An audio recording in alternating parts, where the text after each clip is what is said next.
Hello everyone. So I am fifth year medical student in Russia pursuing medicine or MBBS in your language you can say. So today मैं आज बात करने वाली हूँ clinical exposure in India versus in Russia. So basically the thing is MBBS तो सब करते हैं पर क्या आपको पता है कि इंडिया और रशिया के मेडिकल कॉलेजेस में क्लिनिकल एक्सपोजर का कितना फ़र्क है। समझ लो फ़र्क इतना ज़मीन आसमान का फ़र्क। Patients hospital rounds case handlings सब कुछ अलग अलग होता है। आज हम बात करेंगे ग्राउंड रियलिटी की बिना शुगर कोटिंग के। सो बेसिकली रशिया और इंडिया दोनों जगह ही MBBS होता है जो कि होता है 5.5 ईयर्स टू 6 ईयर्स का। बट जब बात आती है क्लिनिकल प्रैक्टिस की तभी डिफरेंसेस दिखने लगते हैं। फॉर एग्जांपल इंडिया में ही सेकेंड ईयर से ही हॉस्पिटल में रोटेशन स्टार्ट हो जाता है। गवर्नमेंट हॉस्पिटल में जो पेशेंट लोड होता है वो काफ़ी ज़्यादा होता है, प्राइवेट हॉस्पिटल में नहीं के बराबर होता है या फिर कभी कभी नहीं होता। एक्सपोजर्स होते हैं रियल केसेस में, एमरजेंसी डिलीवरी सर्जरीज ये सब देखने को मिलता है। इन रशिया जहाँ मैं पढ़ रही हूँ, पहले तो आप देख सकते हैं वीडियो में कि हॉस्पिटल्स कैसे होते हैं, हॉस्पिटल के अंदर का डिपार्टमेंट्स कैसा होता है। इस वीडियो में मैंने दिखाया है। सबसे पहली बात, in Russia clinical subject start होते हैं थर्ड ईयर की तरफ। हॉस्पिटल सेटअप ऑर्गेनाइज होता है बट लैंग्वेज बैरियर होता है रशियन। अगर हमें फर्स्ट ईयर में रशियन लैंग्वेज की क्लासेस होती है जो कि काफ़ी मैं ऐसा नहीं बोलूँगी बहुत इजी होती है। रशियन लैंग्वेज रियली बहुत डिफिकल्ट है बट अगर हमको आदत लग जाए तो हम धीरे धीरे रशियन लैंग्वेज सीखने लग जाते हैं और रशियन लैंग्वेज यूज़ करके रशियन लैंग्वेज बोल के हम पेशेंट्स के साथ आसानी से इंटरेक्शन कर सकते हैं। But most of the time ज़रूरी नहीं हमको पेशेंट का कम्युनिकेशन करना ज़रूरी है। फॉर एग्जांपल अगर हम ऑफ डिपार्टमेंट में जाएंगे तो हमको प्रेग्नेंट लेडी दिखेगी। अगर हम रेस्पिरेटरी डिसीज़ वाले टीबी या फिर ऐसे कुछ डिपार्टमेंट में जाएंगे तो हमको रेस्पिरेटरी डिस्ट्रेस वाले पेशेंट्स मिलेंगे। हम कार्डियो वाले डिपार्टमेंट में जाएंगे तो हमको हार्ट के पेशेंट्स मिलेंगे। तो ये तो बहुत ज़्यादा ऑब्वियस है। और जो हमारे प्रोफेसर्स है, टीचर्स है, वो लोग ही बता देते हैं कि ये जो पर्सन है, वो पेशेंट है, उसको क्या डिसीज़ हुई है। फॉर एग्जाम्पल डरमैट में अगर किसी को कोई जो भी डिसीज़ हुई है वो हमारी मैम हमको लाइव दिखा सकती है पेशेंट्स के ऊपर कि देखो इसको ये हुआ है, इसको वो हुआ है। इस तरीके से हम रशिया में सर्वाइव कर सकते हैं। और जो हमारा जो पूरा कोर्स होता है वो पूरा इंग्लिश में होता है तो हमको इतनी ज़्यादा डिफ़िकल्टी नहीं होती। डिफ़िकल्टी बस लैंग्वेज में होती है, वो भी हम काफ़ी हद तक सीख जाते हैं। जैसे कि मुझे कई हद तक रशियन लैंग्वेज आ जाती है कि मैं लोकल से बात कर सकती हूँ, तो मैं रशियन पेशेंट्स के साथ भी आराम से एंगेज कर सकती हूँ। बहुत सारे लोगों को इंग्लिश भी आती है तो हम इंग्लिश में भी एंगेज कर सकते हैं। उसके बाद में क्लिनिकल सब्जेक्ट्स, हाँ रशिया में ऐसा होता है कि जो बैचेस होती है बच्चों की वो काफ़ी स्मॉल होती है तो पेशेंट इंटरेक्शन आराम से हर स्टूडेंट्स को करने को मिलता है।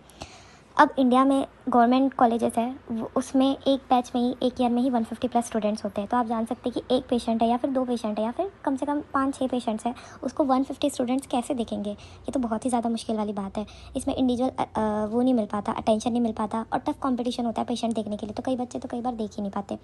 इसमें ऑब्जर्वेशन भी करना बहुत डिफिकल्ट हो जाता है क्योंकि इंडिया में जो बच्चे हैं स्टूडेंट बैच है वो बहुत बड़ा होता है, जबकि रशिया में स्टूडेंट्स होते हैं ऑलमोस्ट 10 to 12 स्टूडेंट्स। मतलब रशिया का ये सीन है कि रशिया में आपको ऑलमोस्ट 12 to 13 ग्रुप्स होते हैं और एक एक ग्रुप में 10 to 12 स्टूडेंट्स होते हैं। फॉर एग्जांपल अगर गायनेक की क्लासेस चल रही है तो उसमें सिर्फ 10 to 12 बच्चे ही जाएंगे।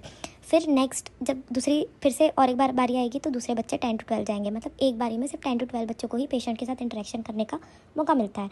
और जो प्रोफेसर्स होते हैं वो इंडिविजुअल अटेंशन देते हैं और जो पेशेंट का कॉन्वर्सेशन होता है वो लिमिटेड हो सकता है अगर बच्चे को रशियन नहीं आती है। रशियन तो बहुत ज़्यादा मस्ट है, मैंने पहले भी मेंशन किया है।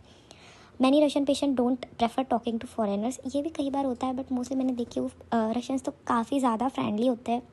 जहाँ तक कि मैं जानती हूँ मैं रशिया में पढ़ती हूँ अभी और मेरे इंडियन से ज़्यादा रशियंस फ्रेंड है। So I think Russians are so welcoming for Indians. उसके बाद में डिफरेंस आ जाता है हॉस्पिटल क्वालिटी और केस वैरायटी का। अच्छा डॉक्टर बनना है तो वैरायटी ऑफ पेशेंट्स भी बहुत ज़्यादा ज़रूरी होता है। इंडिया में सब कुछ हर प्रकार की बीमारियाँ होती है जैसे कि tuberculosis, TB, dengue, malaria, diabetes, trauma. हमको रियल देसी पेशेंट्स जो बोलते हैं जो रियल हमारी ग्राउंड बेसिस में होते हैं वो देखने को मिलता है। इंडियन पैथोलॉजी का exposure, emergency cases, surgeries, round सब कुछ मिलता है। बट रशिया में थोड़े हॉस्पिटल्स वेल मेंटेन्ड होते हैं जो कि मोस्टली लाइफस्टाइल डिसीजेज होती है जैसे कि हाइपरटेंशन होती है, डायबिटीज़ होती है, कार्डियोमायोपैथीज़ होती है, ऐसी सब होती है। रेयरली हम कोई ट्रॉपिकल डिसीज़ देखेंगे जैसे कि मलेरिया या फिर डेंगू, हमारे जो इंडिया में मोस्ट कॉमन है जो सीजनल बेसिस पे होते रहती है बट ये भी होती है। Fever, surgical cases for the students, surgical cases few तो नहीं होते। जैसे कि मेरी सर्जरी क्लास थी तो हमने काफ़ी सारी सर्जरीज देखी जैसे कि पाइल्स रिमूवल की, हेमरॉइड्स की, फीचर्स वगैरह, सूचर्स करना। लाइक हमने खुद से तो नहीं किए, हमने टीचर को परफॉर्म करते हुए देखे। उसके बाद में आता है कुछ स्टूडेंट्स जिन्होंने अपना टेस्टिमोनियल्स दिए हैं। तो मेरी जो कुछ एक फ्रेंड है इंडिया में, उसने कहा कि यहाँ हर दिन नए पेशेंट्स केसेस मिलते हैं शुरुआत में काफ़ी डरावना होता है, स्कैरी होता है, बट धीरे धीरे कॉन्फिडेंस आ जाता है। ये मेरी एक इंडियन फ्रेंड जो जीएमसी में पढ़ रही है उसने कहा है। और मैं खुद एज अ रशिया में पढ़ रही हूँ। तो बेसिकली मैं इस बारे में ये कहना चाहूँगी कि जो प्रोफेसर्स होते हैं वो हमें काफ़ी ज़्यादा हेल्प करते हैं, काफ़ी गाइड करते हैं, बट कभी कभी लगता है कि पेशेंट से कनेक्शन उस लेवल पे नहीं हो पाता जिस लेवल पे हमारा इंडिया पे हो पाता, क्योंकि ऑब्वियसली बात है, लैंग्वेज बैरियर है। फिर उसके बाद में देखा जाए क्लिनिकल एग्ज़ाम प्रिपरेशन की, तो इंडिया में फाइनल प्रूफ वाइवा में ओएससी स्टाइल में एग्ज़ाम्स होता है। प्रैक्टिस जो होती है वो रियल पेशेंट्स में होती है और इंटर्नशिप बहुत ज़्यादा जल्दी चालू हो जाती है। सेम देखा जाए रशिया में तो क्लिनिकल बेस्ड एग्ज़ाम होता है, मैनिकेंस होते हैं, केस बेस्ड होते हैं, लाइक केस दे देगा तुमको और फिर उस बेसिस पे ही तुमको आंसर करना है। अगर गलत हो जाए तो फिर मतलब कि एआई ऑटोमेटेड होते हैं जो आजकल के जो मॉडर्न मैनिक्वेंस आ गए, आप लोगों को ही पता है, जिस पे सीपीआर वगैरह परफॉर्म करते हैं। इंटर्नशिप्स होती है अब्रॉड में ही, इंडिया में हमको आने के बाद करना पड़ता है और एडजस्टमेंट इश्यूज़ होते हैं थोड़े, बट वो डिपेंड करता है person to person. MCI FMG की प्रिपरेशन होती है जो कि करना पड़ता है हमको जब जब टाइम मिलता है, जब जब हॉलीडेज़ या फिर वैकेशंस मिलता है। तो कंक्लूजन में यही बोलूँगी कि रशिया में MBBS करना गलत है, मैं तो कहूँगी बिल्कुल नहीं। लेकिन अगर एक हैंड्स ऑन कॉन्फिडेंट डॉक्टर बनना चाहते हो तो लैंग्वेज एक्सपोजर और एग्ज़ाम प्रिपरेशन सब कुछ बैलेंस करना पड़ेगा। और मैं कहना चाहूँगी कि लाइक रशिया में प्रोज ये है कि ज़्यादा प्रेशर नहीं होता, मेंटल हेल्थ हमारी बैलेंस रहती है, क्योंकि ऑब्वियसली हमको इतना ज़्यादा प्रेशर नहीं देते। रशिया में clinical pressure India government hospital में जितना होता है उससे कहीं ज़्यादा कम होता है, तो पीसफुली हम पढ़ सकते हैं और नॉलेज गेन कर सकते हैं।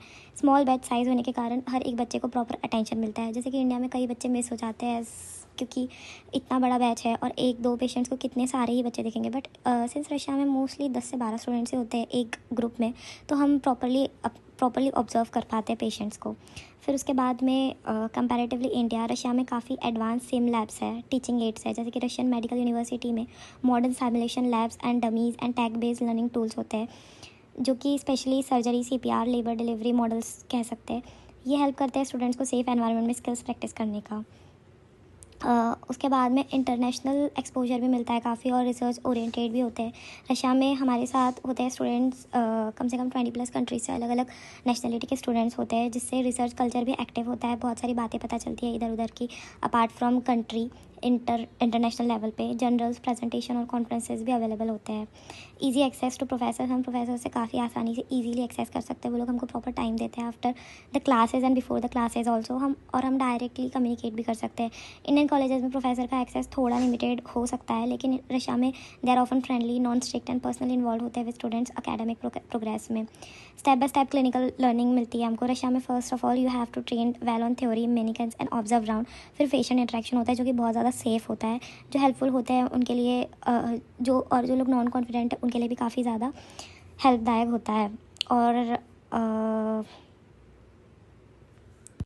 तो लास्ट में मैं ये करना चाहूँगी कि कमेंट करके बताओ आपको किस कंट्री का सिस्टम ज़्यादा रियल लगता है, अच्छा लगता है। Like, share and subscribe for more real MBBS truth bombs. Thank you.